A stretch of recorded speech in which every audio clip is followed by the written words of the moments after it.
So welcome to episode 37, where we're going to optimize your revision as we head into the August sitting. And just to refresh, so a couple of key points is that we want to be able to maximize our potential in these three domains. We want to focus on our technique, our understanding, and our recall. So technique has to do with timing, spacing, speed, and legibility. Understanding has to do with the way that we format or structure our answer, and to also ensure that we've got logical flow and concept prioritization. And then the third domain is recall. So recall is about being able to retrieve definitions, formulas, diagrams, and values as well. Now, this is what I think the setup should be between now and the 16th of August. It looks intense. And the reason why it's intense is because of the feedback that I received from the trainees from WA. So I've listened to what they've done, and they were an incredible group. So if I just go forward a slide, they were a group of 13 members, and I think a majority of them got through the exam. So I think almost like 12 or even 13 out of the 13 got through. And their method was actually something that I guess I was fearful of in case of, in terms of burnout. But I think that, this represents sort of a very, almost like the gold standard. It's not to say that you need to do this to pass, but certainly I think that at least it gives me comfort to know that this is actually achievable if you want to pursue this pathway. So this pathway is literally next week starting, doing a full practice exam, which involves 150 MCQs and 15 short answer questions each week, and going through 2 exam papers. And I'll show you what I mean by the setup of that, okay? Now, it is gonna require a lot of time, and that is something that I think we need to have a chat about in terms of whether we can create that time. And if we don't have that time, what are some of the compromises that I think that we can sort of make between now and then. But as you can see, what the next couple of weeks entails is what I call the revision period. So that it leads up to the 17th of July, and then the 18th of July, you start your exam preparation. And really the revision phase in terms of your study group, I don't think changes that much. But the revision phase and the exam preparation phase in terms of your personal study will change. And this is how I've broken it up. So I've broken up into 2 sections, into active learning and passive learning. And this will require 20 to 30 hours a week from here on in. And the active learning will continue up to the 7th of August, so the week before the exam. And the passive learning is literally just the week before. And what you do in terms of the active learning will set you up on how your passive learning will occur, okay, in the last week. Now, with the active learning, there's 3 domains. So there's a major study group, a minor study group, there's your personal study, and then passive learning in terms of the last week can either be with your minor study group or sort of go through concepts by yourself. Now, what does this entail? With the major study group, so I think that involves groups of more than 4. And what I found with the WA group, and the WA group was where the Renton and the merit was achieved in the last sitting. They had smaller groups initially of around 3 to 4 members, but they came together as a very large group. So they had 12 to 13 members or trainees in their group, and they completed full weekly MCQ and short answer question papers to time, and they swapped their answers to correct them. And from all reports, they found this extremely useful. Now, if you think about this, a full MCQ and short answer question paper will take 6 hours to do.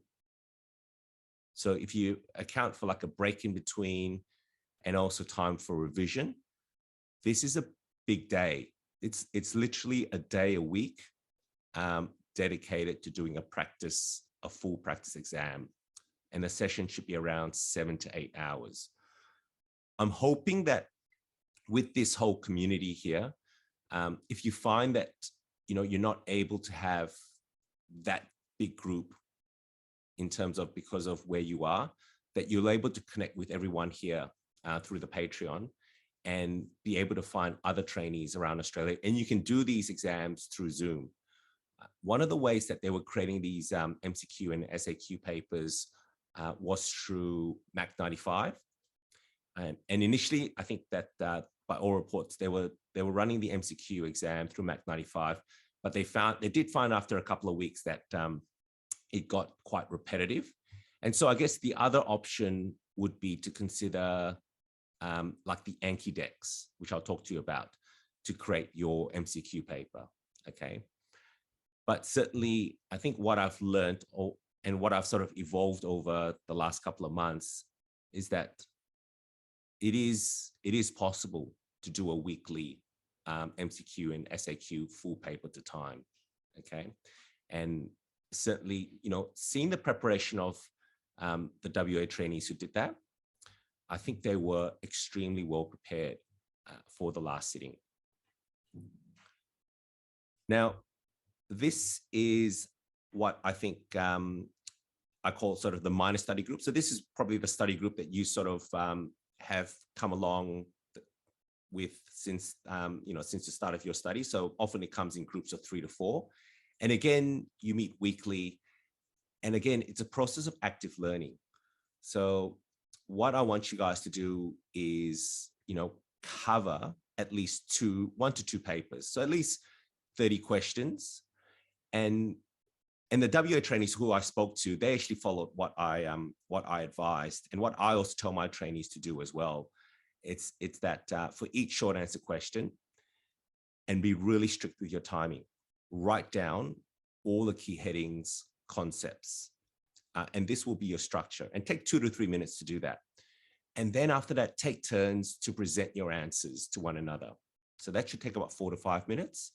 And in the last 1 to 2 minutes, review the exams reports and sort of any model answers that you may have. So that would include things like from ketamine nightmares, from what I've created, and from any sort of model answers that you have, and just see how that compares to what you have written down or what you understand.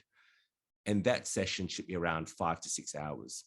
So already you can see the commitment is going to be almost a day and a half a week, okay? It's going to be a major commitment to get this revision and exam preparation done over the next 11 weeks. And the key things that you want to focus on during this exam preparation and revision phase is to ensure that you understand the questions being asked. So understand the format, the structure, how you prioritize concepts. It's really important that you rank your ideas in order of relevance or importance. And what I mean by that is, let's say you've got the control of breathing, and you're talking about the factors that affect it. The most important factors that affect the control of breathing are going to be your partial pressure of oxygen, your partial pressure of CO2. Those would be the ones that you would include first in your answer. And then after that, you can talk about the other ideas, such as factors that affect pH, blood pressure, temperature, and there's so many more, that you can continue to list. But the ones that you want to talk about first is going to be PO2 and PCO2. And that comes with experience to know what ideas you put first, okay? That comes with reading a lot of answers, reading the exams reports, and going through this process. The third thing is logical flow. So logical flow is about connections between ideas. And also the other important thing is what I call, it's not just what you put in, but it's also what you leave out. And that is really important. I think sometimes, when I look through answers, because of that familiarity of knowledge, we want to just put concepts in that we know. But it is important that we also understand that sometimes, we need to leave out certain ideas to actually show that we actually fully understand and that we can create logical flows between the ideas that we write on the paper. And then the third thing that obviously we want to work on is recall. And this just takes time. It just takes repetition, and doing more and more and more of this will help you with recall. So recalling definitions, recalling formulas, recalling diagrams, recalling values.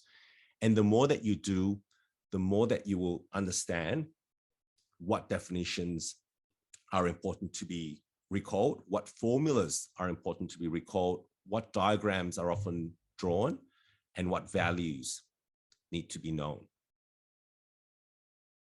Now, I'll give you an example. So this is the 2002 A5 question. And this will be something that I want you guys to practice in smaller groups. And the reason why I say smaller groups of 3 to 4 is that I think it gives you the opportunity to contribute and to be able to communicate your ideas in that group. Because I think if you do it in a larger group, I think you may get, you may sort of lose that level of interaction. And one of the important things of study group is to have that connection, is to have that level of interaction, okay? And what you would do is, let's say we've got this question: outline the factors contributing to the generation and maintenance of the resting membrane potential. What I would do is, everyone would take a couple of minutes to write down what their key headings or key structures are. And for this question here, what I would say is that, if I was to time myself, so the key objectives would be that the resting membrane potential is created by 1, the semi-permeable membrane, and 2, the different ionic concentrations which are maintained by the sodium, potassium, ATPase pump, and also the Gibbs-Donan effect. And then the next thing that I also want to talk about is that the equilibrium electrical potential is calculated by the Nernst equation. And for the resting membrane potential is calculated by the Goldman-Hodgkins equation. And you can have some values here that, for the equilibrium electrical potential for the ventricular myocyte, that sodium is often plus 70 millivolts and potassium is often minus 94 millivolts for the ventricular myocyte. And when we talk about the resting membrane potential for the ventricular myocyte, it's minus 90 millivolts. Okay, so that hopefully would have taken me about 1 to 2 minutes. And after you write this, what you do is you present your structure, and then after that you go through a discussion. So this would include ideas such as talking about how does the sodium potassium ATPase pump work? What is the Gibbs-Donan effect? What is the Nernst equation? What is the Goldman-Hodgkin-Katz equation? What are the equilibrium potentials for sodium potassium chloride for cardiac or skeletal cells? What are the resting memory potential values for cardiac, skeletal, and smooth muscle? And so you spend a couple of minutes going through those questions or presenting those questions, and you can have a discussion at that point. But again, make sure that you be strict with timing because there's so much content to get through, okay? And if you keep this process focused, you will get through a lot and you'll find this process really rewarding. Okay. And then the third thing, which you can spend in your last minute, is just go through the examiner's report. So go through any sort of model answers that you know, and read through the exams reports and see whether they've maybe listed something that you've missed or talked about an idea which that you don't understand, and you can sort of quickly sort of go through it, or even just highlight it and perhaps leave it for another time. So we've talked about what you should do as in a major study group. So that's in like groups of 5 or more, and that's about sort of weekly short answer questions and MCQ papers. I've talked about what to do in a smaller study group setting. So that's really a very intimate setting in terms of going through and doing key structures, and then after that, talking about those key structures within that group. Now, this is personal study. So this is about, about 2 to 4 hours a day, depending on how much you can spend. Okay, 2 to 4 hours a day for 4 days. And again, it's an active learning process. So go through practice MCQs. And what I also want you to do is that for each learning objective, and you can tie it into a short answer question, I want you guys to create a flashcard. So this can either be a typed A4 one-page model answer and limit it to 1 page, or you can handwrite on a study card, and the study cards that you can purchase, they're 127 by 76 millimeters. Okay, so either or is fine, but this is what you guys should do during this active learning phase. Okay, and the flashcards are gonna come into play during that last week. This is where you start shifting from active to passive learning, because you've done all that work. Now it's the time to actually reap those rewards, okay? And you still want to do those practice MCQs, but then for each short answer questions, all you need to do is just write down key headings, concepts, and structures in 2-3 minutes. And then after that, go and review them with your short answer question flashcards that you created. And your aim is to go through every single flashcard that you have created during that exam revision and prep phase. Okay. So really those flashcards are really going to come into play 3 to 4 weeks before the exam. Now, this is the final week. In fact, yes. So that was the 3 weeks prior. This is the final week. And the final week is just all about sort of passively learning. So that is just reviewing your MCQs and reviewing all the short answer flashcards that you've done. All right. That's literally it. It's just about reinforcing all that information that you've learned over the last 10 weeks. And that last week is where it's all going to come into play. All right. So review those MCQs and review those short answer question flashcards. And you're going to be spending the last 20 to 30 hours of that week doing this. So I hope that makes sense in terms of the idea of how to set up your study between now and August. And just to review, this is the timetable.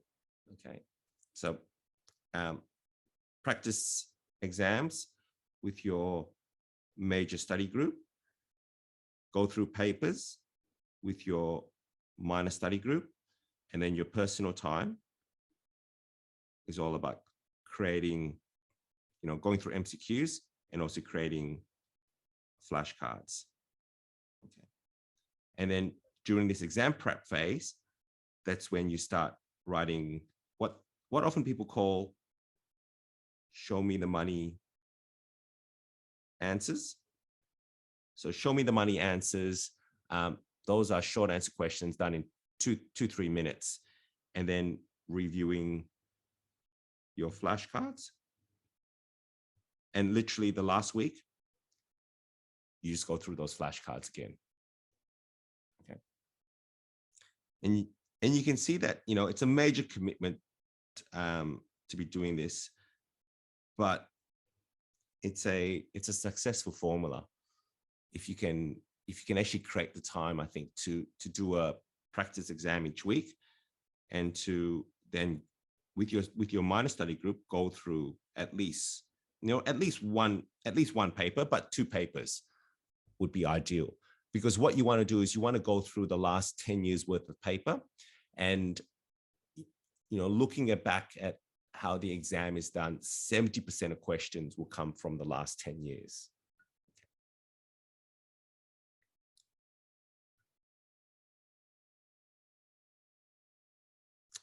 Now, if you haven't already, please use the 12mm 21 line paper.